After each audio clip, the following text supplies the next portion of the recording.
الحمد للہ رب العالمین والصلاة والسلام علی خاتم النبیین اما بعد فاعوذ باللہ من الشیطان الرجیم بسم اللہ الرحمن الرحیم۔ نماز سے مدد کی 3 حکایات۔ یہ مضمون کتاب فیضان نماز صفحہ 23 تا 38 سے لیا گیا ہے۔ درود شریف کی فضیلت۔ فرمان آخری نبی صلی اللہ علیہ وآلہ وسلم، مجھ پر درود شریف پڑھ کر اپنی مجالس کو آراستہ کرو کہ تمہارا درود پاک پڑھنا بروز قیامت تمہارے لیے نور ہوگا۔ صلو علی الحبیب صلی اللہ علی محمد۔ مصیبت میں نماز سے مدد چاہنے کی 3 حکایات۔ نمبر 1، بیٹے کو پولیس نے چھوڑ دیا۔ حکایت، حضرت ابو الحسن سری سقطی رحمت اللہ علیہ کی خدمت بابرکت میں آپ کی پڑوسن نے حاضر ہو کر عرض کی، اے ابو الحسن، رات میرے بیٹے کو سپاہی پکڑ کر لے گئے ہیں، شاید وہ اسے تکلیف پہنچائیں، برائے کرم میرے بیٹے کی سفارش فرما دیجئے یا کسی کو میرے ساتھ بھیج دیجئے۔ پڑوسن کی فریاد سن کر آپ کھڑے ہو کر خشوع و خضوع کے ساتھ نماز میں مشغول ہو گئے۔ جب کافی دیر ہو گئی تو اس عورت نے کہا، اے ابو الحسن، جلدی کیجئے، کہیں ایسا نہ ہو کہ حاکم میرے بیٹے کو قید میں ڈال دے۔ آپ نماز میں مشغول رہے، پھر سلام پھیرنے کے بعد فرمایا، اے اللہ پاک کی بندی، میں تیرا معاملہ ہی تو حل کر رہا ہوں۔ ابھی یہ گفتگو ہو رہی تھی کہ اس پڑوسن کی خادمہ آئی اور کہنے لگی، بی بی جی گھر چلیے، آپ کا بیٹا گھر آ گیا ہے۔ یہ سن کر وہ پڑوسن بہت خوش ہوئی اور آپ کو دعائیں دیتی ہوئی وہاں سے رخصت ہو گئی۔ اللہ رب العزت کی ان پر رحمت ہو اور ان کے صدقے ہماری بے حساب مغفرت ہو، آمین بجاہ خاتم النبیین صلی اللہ علیہ وآلہ وسلم۔ قیدیو چاہو براعت، تم پڑھو دل سے نماز، دور ہو جائے گی آفت، تم پڑھو دل سے نماز۔ صلو علی الحبیب صلی اللہ علی محمد۔ نمبر 2، موسلا دھار بارش ہوئی، کیسے؟ حکایت، خادم نبی حضرت انس بن مالک رضی اللہ عنہ کے باغبان یعنی مالی نے ایک بار حاضر ہو کر شدید قحط سالی یعنی بارش نہ ہونے کی شکایت کی۔ آپ نے وضو کیا اور نماز پڑھی، پھر فرمایا، اے باغبان، آسمان کی طرف دیکھ، کیا تجھے کچھ نظر آ رہا ہے؟ اس نے عرض کی، حضور مجھے تو آسمان میں کچھ بھی نظر نہیں آ رہا۔ آپ نے دوبارہ نماز پڑھ کر یہی سوال فرمایا اور باغبان نے وہی جواب دیا۔ پھر تیسری یا چوتھی بار نماز پڑھ کر وہی سوال کیا تو باغبان نے جواب دیا، ایک پرندے کے پر کے برابر بدلی کا ٹکڑا نظر آ رہا ہے۔ آپ نماز و دعا میں برابر مشغول رہے، یہاں تک کہ آسمان میں ہر طرف ابر یعنی بادل چھا گیا اور موسلادھار بارش ہوئی۔ حضرت انس بن مالک رضی اللہ عنہ نے باغبان کو حکم دیا، گھوڑے پر سوار ہو کر دیکھو کہ بارش کہاں تک پہنچی ہے۔ اس نے چاروں طرف گھوڑا دوڑا کر دیکھا اور آ کر کہا کہ یہ بارش مسیرین اور غضبان کے محلوں سے آگے نہیں بڑھی۔ اللہ رب العزت کی ان سب پر رحمت ہو اور ان کے صدقے ہماری بے حساب مغفرت ہو، آمین بجاہ خاتم النبیین صلی اللہ علیہ وآلہ وسلم۔ ابر رحمت جھوم کر برسے گا، ہو جائے گی دور، قحط سالی کی مصیبت، تم پڑھو دل سے نماز۔ صلو علی الحبیب صلی اللہ علی محمد۔ نمبر 3، چشمہ جاری ہو گیا۔ حکایت، حضرت عقبہ بن نافع فہری رحمت اللہ علیہ کا لشکر افریقہ کے جہادوں میں ایک بار کسی ایسے مقام پر پہنچ گیا جہاں پانی کا دور دور تک نام و نشان نہیں تھا اور اسلامی لشکر شدت پیاس سے بےتاب ہو گیا۔ حضرت عقبہ بن نافع فہری رحمت اللہ علیہ نے 2 رکعت نماز پڑھ کر دعا کے لیے ہاتھ اٹھا دیے۔ ابھی دعا ختم بھی نہیں ہوئی تھی کہ آپ کا گھوڑا اپنے سم یعنی پاؤں سے زمین کریدنے لگا۔ آپ نے اٹھ کر دیکھا تو مٹی ہٹ چکی تھی اور ایک پتھر نظر آ رہا تھا۔ آپ نے جیسے ہی پتھر ہٹایا، ایک دم اس کے نیچے سے پانی کا چشمہ ابلنے لگا اور اس قدر پانی نکلا کہ سارا لشکر سیراب ہو گیا۔ تمام جانوروں نے بھی خوب پانی پیا۔ اور لشکریوں نے اپنی اپنی مشکوں میں بھی بھر لیا۔ پھر اس چشمے کو بہتا چھوڑ کر لشکر آگے روانہ ہو گیا۔ اللہ رب العزت کی ان سب پر رحمت ہو اور ان کے صدقے ہماری بے حساب مغفرت ہو، آمین بجاہ خاتم النبیین صلی اللہ علیہ وآلہ وسلم۔ قطع بے آب ہو، بے چین ہو، بے تاب ہو، پیاس کی ہو دور شدت، تم پڑھو دل سے نماز۔ صلو علی الحبیب صلی اللہ علی محمد۔ ہمیں نماز سے راحت پہنچاؤ اے عاشقان نماز۔ جب کوئی مصیبت آ جائے یا بلا نازل ہو یا کوئی نازک معاملہ درپیش ہو تو فوراً نماز کا سہارا لے لینا چاہیے۔ ہمارے پیارے آقا صلی اللہ علیہ وآلہ وسلم اہم معاملہ پیش آنے پر نماز میں مشغول ہو جاتے تھے، کیونکہ نماز تمام اذکار و دعاؤں کی جامع یعنی پورا کرنے والی ہے۔ اس کی برکت سے رنج و غم سے راحت ملتی ہے۔ یہی وجہ ہے کہ مدینے کے تاجدار صلی اللہ علیہ وآلہ وسلم حضرت بلال رضی اللہ عنہ سے فرماتے، اے بلال ہمیں نماز سے راحت پہنچاؤ، یعنی اے بلال اذان دو تاکہ ہم نماز میں مشغول ہوں اور ہمیں راحت ملے۔ حضرت عبداللہ بن مسعود رضی اللہ عنہ فرماتے ہیں، جب تم آسمان سے کوئی گڑ گڑاہٹ وغیرہ کی ڈراؤنی آواز سنو تو نماز کی طرف متوجہ ہو جاؤ۔ مبسوط میں ہے، جب تاریکی یعنی اندھیرا چھا جائے یا شدید ہوائیں چلنے لگیں تو اس وقت نماز پڑھنا بہتر ہے۔ حضرت عبداللہ بن عباس رضی اللہ عنہ کے بارے میں منقول ہے کہ بصرہ میں زلزلہ آیا تو آپ رضی اللہ عنہ نے نماز پڑھی۔ 2 رکعت نماز مستحب ہونے کے بعض مواقع۔ حضرت علامہ مولانا مفتی محمد امجد علی اعظمی رحمت اللہ علیہ فرماتے ہیں، تیز آندھی آئے یا دن میں سخت تاریکی یعنی اندھیرا چھا جائے یا رات میں خوفناک روشنی ہو یا لگاتار کثرت سے مینہ یعنی بارش برسے یا بکثرت اولے ہیل پڑیں یا آسمان سرخ ہو جائے یا بجلیاں گریں یا بکثرت تارے ٹوٹیں یا طاعون وغیرہ وبا پھیلے یا زلزلے آئیں یا دشمن کا خوف ہو یا اور کوئی دہشت ناک امر یعنی خوفناک معاملہ پایا جائے، ان سب کے لیے 2 رکعت نماز مستحب ہے۔ تحریر کے دوران جب زلزلہ آیا، حکایت امام فخر الدین رازی رحمت اللہ علیہ فرماتے ہیں، آج صبح پہلی محرم الحرام 602 ہجری کو میں اس کتاب یعنی تفسیر کبیر کے اوراق پیجز لکھ رہا تھا کہ اچانک زلزلے کے جھٹکے آئے اور زوردار آواز آئی۔ میں نے لوگوں کو دیکھا کہ وہ چیخ چیخ کر اور گڑ گڑا کر دعائیں مانگ رہے تھے۔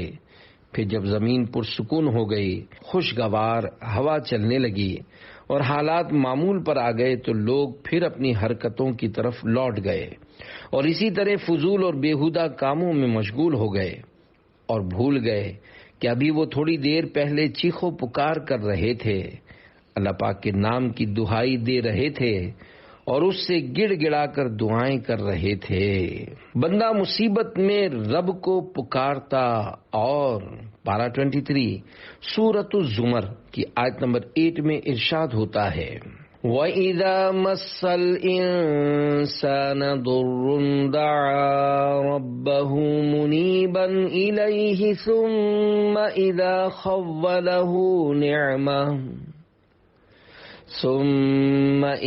خَوَّلَهُ نِعْمَةً مِّنْهُ نَسِيَ مَا كَانَ يَدْعُو إِلَيْهِ مِن قَبْلُ۔ ترجمہ کنز الایمان۔ اور جب آدمی کو کوئی تکلیف پہنچتی ہے اپنے رب کو پکارتا ہے اسی طرف جھکا ہوا، پھر جب اللہ نے اسے اپنے پاس سے کوئی نعمت دی تو بھول جاتا ہے جس لیے پہلے پکارا تھا۔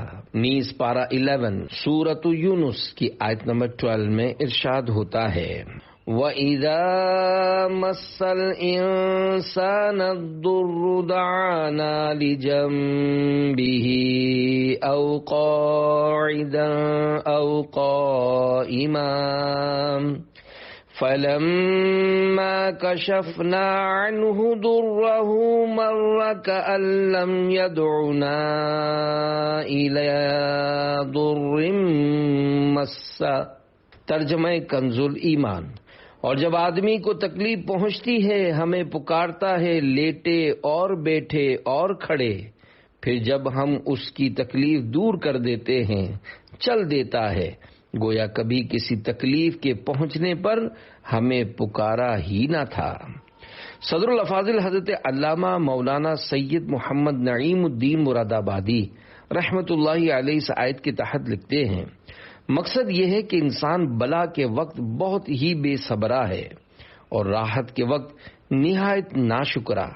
جب تکلیف پہنچتی ہے تو کھڑے لیٹے بیٹھے ہر حال میں دعا کرتا ہے، جب اللہ تکلیف دور کر دے تو شکر بجا نہیں لاتا اور اپنی حالت سابقہ یعنی پچھلی حالت کی طرف لوٹ جاتا ہے۔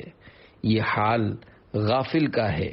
مومن عاقل یعنی عقل مند مسلمان کا حال اس کے خلاف ہے۔ وہ مصیبت و بلا پر صبر کرتا ہے، راحت و آسائش میں شکر کرتا ہے، تکلیف و راحت کے جملہ احوال یعنی تمام حالتوں میں اللہ پاک کے حضور تضرع و زاری یعنی روتا گڑ گڑاتا اور دعا کرتا ہے۔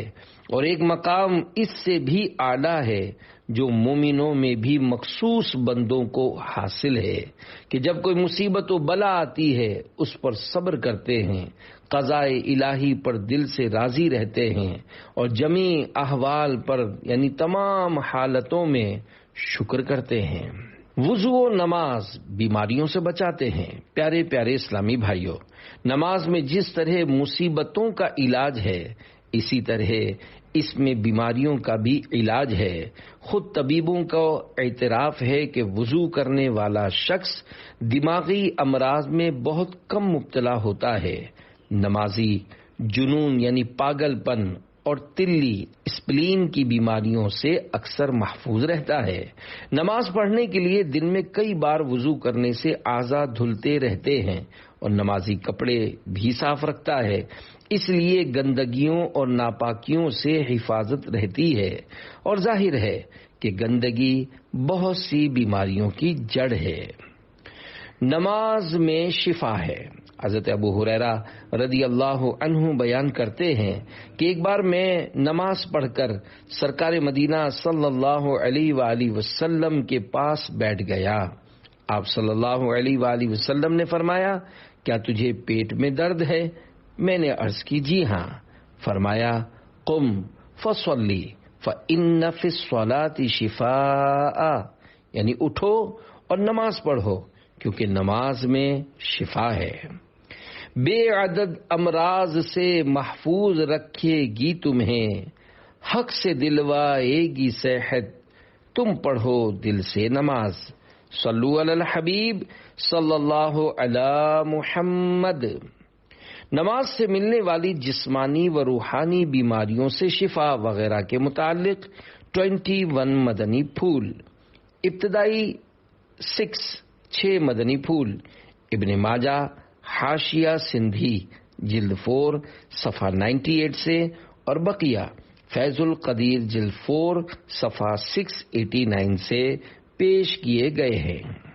نمبر 1، نماز دل، معدہ اور آنتوں وغیرہ کے مرض میں شفا دیتی ہے۔ نمبر 2، نماز درد و غم کا احساس بھلا دیتی یا کم کر دیتی ہے۔ نمبر 3، نماز میں بہترین ورزش ہے کہ اس کے قیام میں رکوع اور سجدے وغیرہ کرنے سے بدن کے اکثر جوڑ یعنی جوائنٹس حرکت کرتے ہیں۔ نمبر 4، نزلہ زکام کے مریض کے لیے طویل یعنی لمبا سجدہ نہایت مفید ہے۔ نمبر 5، سجدے سے بند ناک کھلتی ہے۔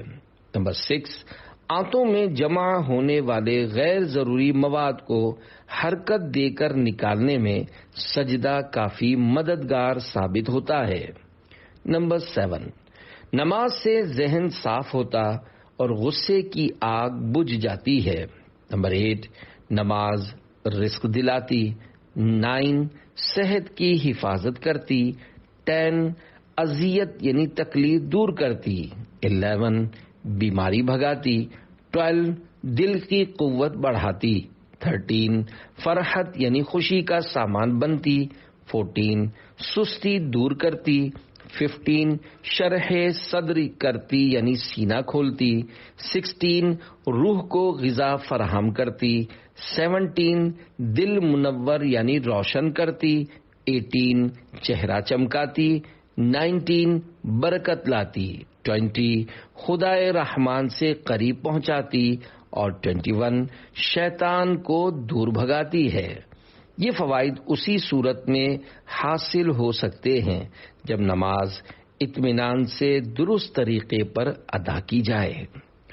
دور ہوں بیماریاں، بیکاریاں، ناکامیاں، دل میں داخل ہو مسرت، تم پڑھو دل سے نماز۔ صلو علی الحبیب صلی اللہ علی محمد۔ کس نبی نے کون سی نماز ادا فرمائی؟ بعض انبیاء کرام علیہم السلام نے مختلف اوقات کی نمازیں جدا جدا مواقع پر ادا فرمائیں۔ اللہ پاک نے اپنے ان پیاروں کی پیاری پیاری اداؤں کو ہم غلامان مصطفیٰ صلی اللہ علیہ وآلہ وسلم پر فرض کر دیا۔ چنانچہ اعلی حضرت امام احمد رضا خان رحمۃ اللہ علیہ نے چند روایات بیان کرنے کے بعد جس روایت کو بہتر قرار دیا اس کے مطابق نماز فجر حضرت آدم، نماز ظہر حضرت داؤد، نماز عصر حضرت سلیمان، نماز مغرب حضرت یعقوب اور نماز عشاء حضرت یونس علیہم السلام نے سب سے پہلے ادا فرمائیں۔ صبح ہونے کا شکرانہ فتاوی شامی میں ہے، حضرت آدم صفی اللہ علیہ السلام نے صبح ہونے کے شکریہ میں 2 رکعتیں سب سے پہلے ادا کیں تو یہ نماز فجر ہو گئی۔ اللہ رب العزت کی رحمت سے جنت میں اجالا ہی اجالا، نور ہی نور ہے۔ جب حضرت آدم علیہ السلام نے اپنے مبارک قدموں سے زمین کو نوازا تو شب دیکھی، اور پھر صبح آئی تو خوش ہو گئے اور شکرانے میں نماز فجر ادا کی۔ 5 نمازیں امت مصطفیٰ کو دی گئیں۔ مفتی احمد یار خان رحمۃ اللہ علیہ فرماتے ہیں، اور امتوں کو نماز پنجگانہ یعنی 5 وقت کی نمازیں نہیں ملیں، یہ اس امت کی خصوصیت ہے، یعنی امت مصطفیٰ کو ملی ہیں۔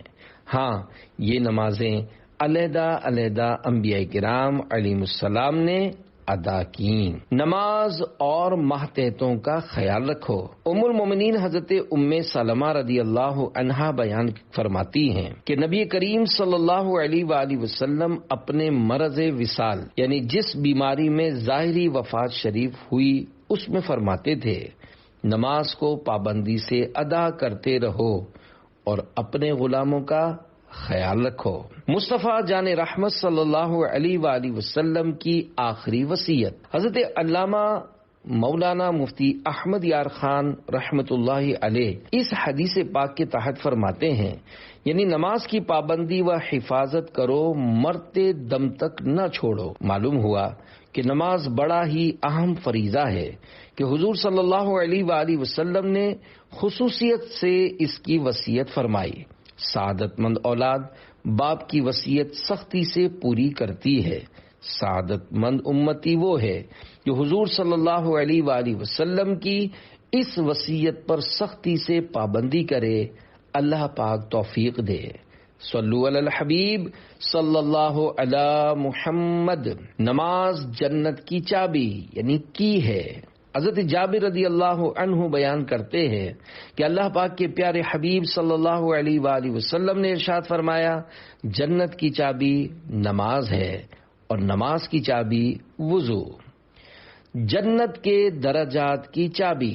حضرت مفتی احمد یار خان رحمت اللہ علیہ اس حدیث پاک کے تحت لکھتے ہیں، یعنی جنت کے درجات رینکس کی چابی نماز ہے، لہذا یہ حدیث اس کے خلاف نہیں کہ جنت کی چابی کلمہ طیبہ ہے، کہ اس سے مراد وہاں نفس جنت یعنی خود جنت ہی کی چابی مراد ہے۔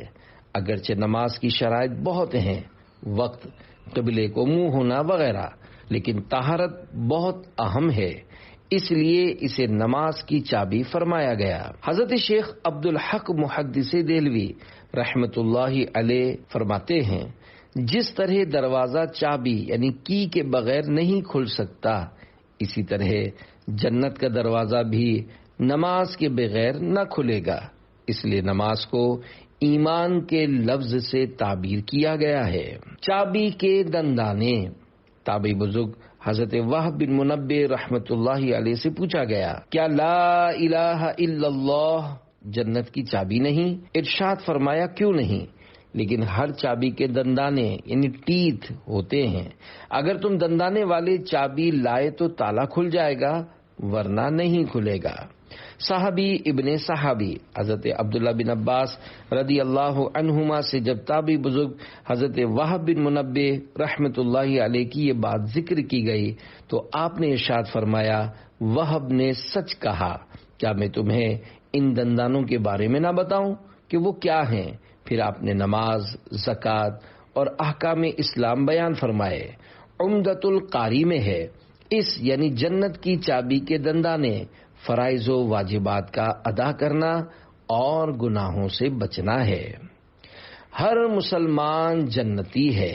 اے عاشقان رسول، اگر کسی نے فرائض و واجبات میں کوتاہی یعنی کمی کی اور گناہوں سے نہ بچا مگر ایمان کے ساتھ اس دنیا سے رخصت ہونے میں کامیاب ہو گیا تو وہ جنت میں ضرور داخل ہوگا۔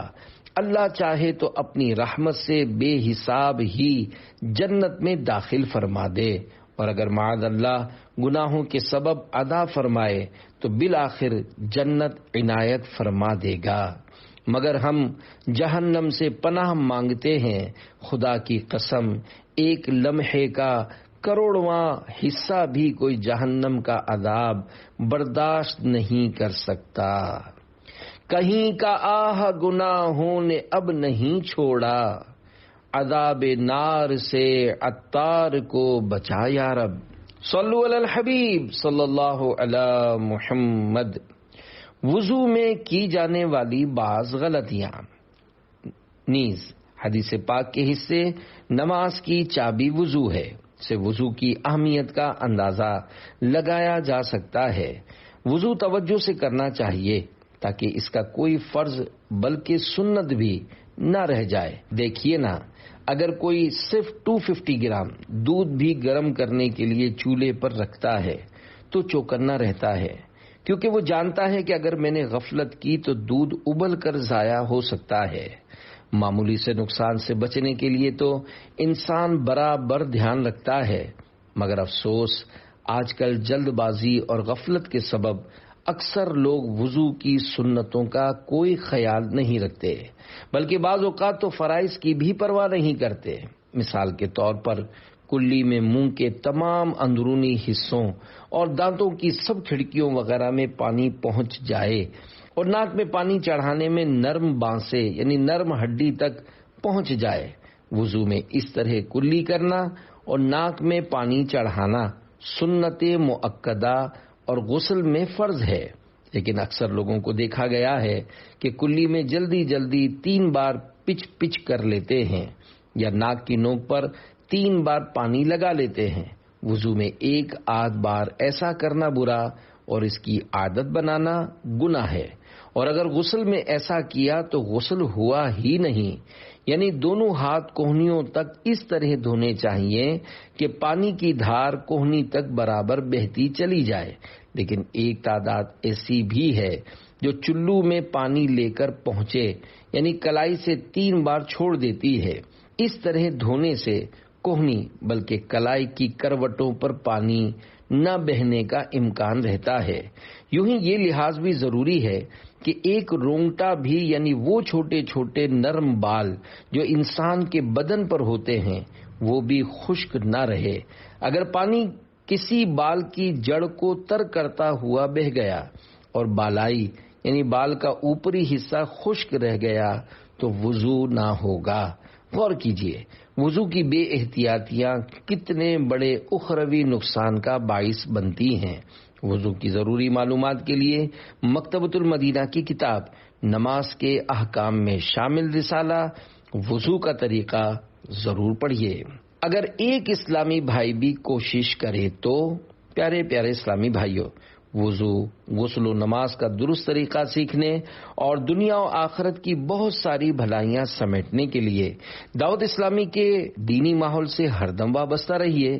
آپ کی ترغیب کے لیے ایک مدنی بہار پیش کی جاتی ہے۔ ڈیرہ اسماعیل خان میں مقیم ایک شخص نے اپنی زندگی کا ایک بہت بڑا حصہ علم دین سے دوری کی وجہ سے گناہوں میں گزار دیا۔ ایک دن قریبی گاؤں کے رہائشی ایک مبلغ دعوت اسلامی ان کے گاؤں میں تشریف لائے۔ انہوں نے بعد عصر علاقائی دورہ کیا، نماز مغرب کے بعد سنتوں بھرا بیان کیا اور بیان کے آخر میں انہوں نے ہفتہ وار سنتوں بھرے اجتماع میں شرکت کی ترغیب بھی دلائی۔ اس اسلامی بھائی نے اجتماع میں شرکت کی نیت تو کر لی، لیکن دعوت اسلامی کا مدنی مرکز گاؤں سے کافی دور ہونے کی وجہ سے اجتماع میں شریک نہ ہو سکے۔ اگلے ہفتے وہی اسلامی بھائی پھر تشریف لائے، علاقائی دورہ کیا اور بعد مغرب سنتوں بھرا بیان کیا۔ اسی طرح ایک ماہ گزر گیا، لیکن وہ اجتماع میں شرکت نہ کر سکے۔ تیسری بار وہی اسلامی بھائی مدنی قافلے کے ہمراہ گاؤں میں تشریف لائے اور انفرادی کوشش کے ذریعے ان سمیت 3-4 اسلامی بھائیوں کو اجتماع کے لیے تیار کر لیا۔ اس مرتبہ وہ ہفتہ وار سنتوں بھرے اجتماع میں پہنچنے میں کامیاب ہو گئے۔ سنتوں بھرے بیان کے بعد ذکر و دعا کی۔ دوران دعا گریا و زاری کے رقت انگیز مناظر دیکھ کر انہیں بھی رونا آ گیا۔ اجتماع کی برکات ہاتھوں ہاتھ ظاہر ہوئیں اور انہوں نے یہ عزم مصمم کر لیا کہ انشاءاللہ میں مدنی قافلے میں ضرور سفر کروں گا۔ اگلے ہفتے سنتوں بھرے اجتماع میں وہ اکیلے ہی پہنچ گئے اور اجتماع کے اگلے ہی روز مدنی قافلے کے مسافر بن گئے۔ الحمدللہ مدنی قافلے میں سفر کرنے کی برکت سے ان کی نماز، وضو، غسل میں پائی جانے والی غلطیاں دور ہوئیں اور انہوں نے کئی دعائیں بھی سیکھ لیں۔ انہوں نے گناہوں سے توبہ کر کے اپنے آپ کو مدنی رنگ میں رنگ لیا۔ جب مدنی قافلے سے گھر پلٹے تو سر پر عمامے کا تاج جگمگا رہا تھا۔ یہ سب دیکھ کر لوگ حیران تھے کہ اس کے اندر یہ تبدیلی کیسے آ گئی۔ کچھ دنوں کے بعد انہوں نے ہمت کر کے مسجد میں فیضان سنت کا درس بھی شروع کر دیا۔ درس فیضان سنت کی برکت سے مزید 3 اسلامی بھائیوں نے عمامہ شریف کا تاج سجا لیا۔ اس کے بعد وہ تمام باقاعدگی سے ہفتہ وار سنتوں بھرے اجتماع میں شرکت کرنے لگے اور رفتہ رفتہ ان کے گاؤں میں بھی مدنی کاموں کی مدنی بہار آ گئی۔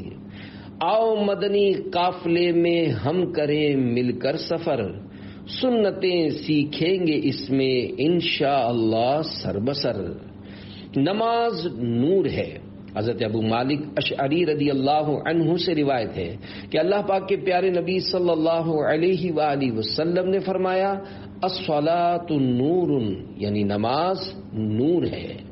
نماز کے نور ہونے کا مطلب حضرت امام ابو زکریا یحییٰ بن شرف نووی رحمۃ اللہ علیہ نماز کے نور ہونے کی وضاحت کرتے ہوئے لکھتے ہیں، اس کے معنی یہ ہے کہ جس طرح نور کے ذریعے روشنی حاصل کی جاتی ہے، اسی طرح نماز بھی گناہوں سے باز رکھتی یعنی روکتی ہے اور بے حیائی اور بری باتوں سے روک کر صحیح راہ دکھاتی ہے۔ ایک قول کے مطابق اس کا معنی ہے نماز کا اجر و ثواب بروز قیامت نمازی کے لیے نور ہوگا۔ ایک قول ہے اس کا مطلب یہ ہے کہ بروز قیامت نمازی کے چہرے پر نماز نور بن کر ظاہر ہوگی، نیز دنیا میں بھی نمازی کے چہرے پر رونق ہوگی۔ سجدے کا نشان پل صراط پر ٹارچ کا کام دے گا۔ حضرت مفتی احمد یار خان رحمت اللہ علیہ اس حدیث پاک کے تحت لکھتے ہیں، یعنی نماز مسلمان کے دل کی، چہرے کی، قبر کی، قیامت کی روشنی ہے۔ پل صراط پر سجدے کا نشان بیٹری یعنی ٹارچ کا کام دے گا۔ رب پاک فرماتا ہے، نورہم یسعی بین ایدیہم، پارہ 28 سورۃ التحریم آیت نمبر 8، ترجمہ کنز الایمان، ان کا نور دوڑتا ہوگا ان کے آگے۔ پڑھتے رہو نماز تو چہرے پہ نور ہے، پڑھتا نہیں نماز وہ جنت سے دور ہے۔ صلو علی الحبیب صلی اللہ علی محمد۔ نماز دین کا ستون ہے۔ سرکار عالی وقار مدینے کے تاجدار صلی اللہ علیہ وآلہ وسلم نے ارشاد فرمایا، نماز دین کا ستون ہے، جس نے اسے قائم رکھا دین کو قائم رکھا، اور جس نے اسے چھوڑ دیا اس نے دین کو ڈھا یعنی گرا دیا۔ چمکتے چہرے، منقول ہے کہ جب قیامت قائم ہوگی تو نمازیوں کو گروہ در گروہ یعنی گروپس کی صورت میں جنت کی طرف جانے کا حکم ہوگا۔ جب پہلا گروہ یعنی گروپ جنت میں داخلے کے لیے لایا جائے گا تو ان کے چہرے ستاروں کی طرح چمکتے دمکتے ہوں گے۔ فرشتے ان کا استقبال کریں گے اور ان سے پوچھیں گے تم کون ہو؟ وہ کہیں گے ہم امت محمدیہ کے نمازی ہیں۔ پھر پوچھا جائے گا تمہارے اعمال نمازوں کا کیا حال تھا؟ وہ کہیں گے ہم اذان سنتے ہی وضو کے لیے کھڑے ہو جاتے تھے اور دنیا کی کوئی چیز ہمیں اس سے روک نہیں سکتی تھی۔ فرشتے کہیں گے تم اسی کے مستحق ہو کہ تمہیں جنت میں داخل کیا جائے۔ پھر دوسرا گروہ یعنی گروپ جنت میں داخلے کے لیے لایا جائے گا، جن کا حسن و جمال یعنی خوبصورتی پہلے گروہ سے زیادہ ہوگا۔ ان کے چہرے چاند کی طرح چمکتے ہوں گے۔ فرشتے ان سے پوچھیں گے تم کون ہو؟ وہ کہیں گے ہم نماز پڑھنے والے تھے۔ پھر پوچھیں گے تمہاری نمازوں کا کیا حال تھا؟ وہ کہیں گے ہم نماز کے وقت سے پہلے ہی نماز کے لیے وضو کر لیتے تھے اور جب اذان سنتے تھے فوراً مسجد میں حاضر ہو جاتے۔ فرشتے کہیں گے تم اسی کے مستحق ہو۔ پھر تیسرا گروہ جنت میں داخلے کے لیے لایا جائے گا، جن کا مقام و مرتبہ اور حسن و جمال یعنی خوبصورتی پہلے گروہوں سے کہیں زیادہ ہوگا۔ ان کے چہرے آفتاب یعنی سورج کی طرح روشن ہوں گے۔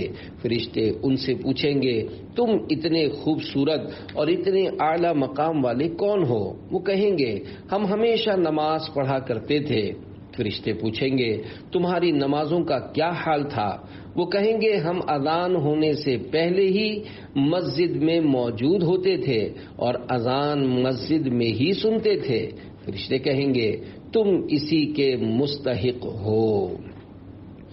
ایک روز مومنو تمہیں مرنا ضرور ہے، پڑھتے رہو نماز تو چہرے پہ نور ہے۔ جنتوں کے دروازے کھل جاتے ہیں۔ اللہ اکبر، نماز کتنی پیاری عبادت ہے کہ شروع کرتے ہی جنتوں کے دروازے کھل جاتے ہیں۔ چنانچہ حضرت ابو امامہ رضی اللہ عنہ سے روایت ہے، شہنشاہ دو عالم صلی اللہ علیہ وآلہ وسلم کا فرمان معظم ہے، بندہ جب نماز کے لیے کھڑا ہوتا ہے اس کے لیے جنتوں کے دروازے کھول دیے جاتے ہیں اور اس کے اور پروردگار کے درمیان حجابات یعنی پردے ہٹا دیے جاتے ہیں، اور حور عین یعنی بڑی بڑی آنکھوں والی حوریں اس کا استقبال کرتی ہیں جب تک نہ ناک سنکے نہ کھنکھارے۔ کوئی فرشتہ رکوع میں ہے کوئی سجدے میں۔ حضرت ابو سعید رضی اللہ عنہ سے روایت ہے، تاجدار مدینہ صلی اللہ علیہ وآلہ وسلم نے ارشاد فرمایا، اللہ پاک نے کوئی ایسی چیز فرض نہ کی جو توحید و نماز سے بہتر ہو، اگر اس سے بہتر کوئی چیز ہوتی تو وہ ضرور فرشتوں پر فرض کرتا۔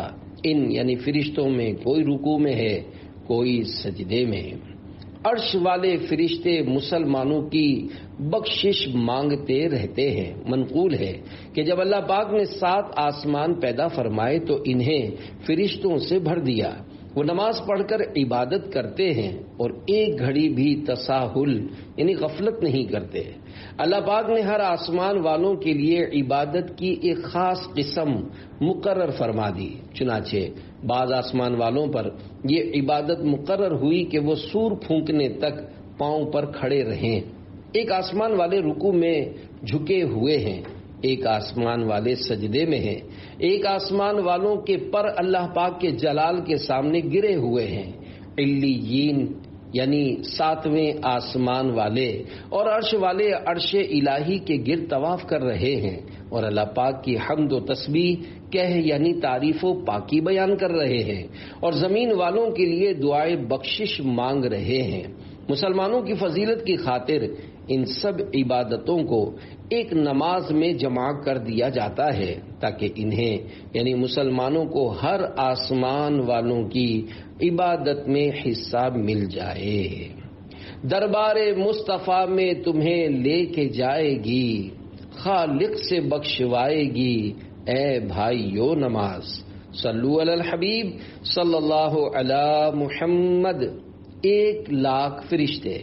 حضرت امام ابو حامد محمد بن محمد غزالی رحمۃ اللہ علیہ نقل کرتے ہیں، مومن بندہ جب نماز پڑھتا ہے تو اس سے فرشتوں کی 10 صفیں تعجب کرتی ہیں، جن میں ہر ایک صف 10,000 کی ہوتی ہے، اور اللہ پاک اس بندے پر ان 1,00,000 فرشتوں کے سامنے فخر کرتا ہے۔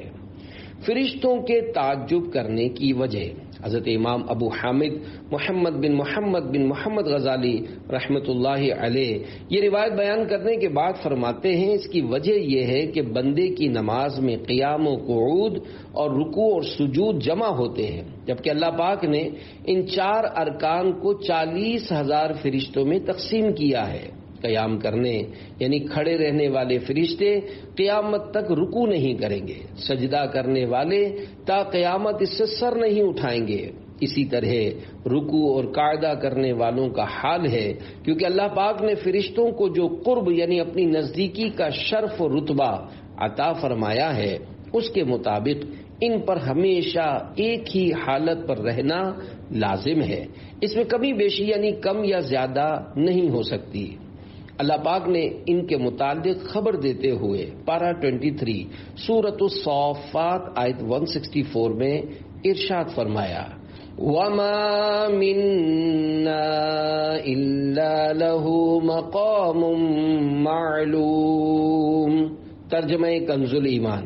اور فرشتے کہتے ہیں ہم میں ہر ایک کا ایک مقام معلوم ہے۔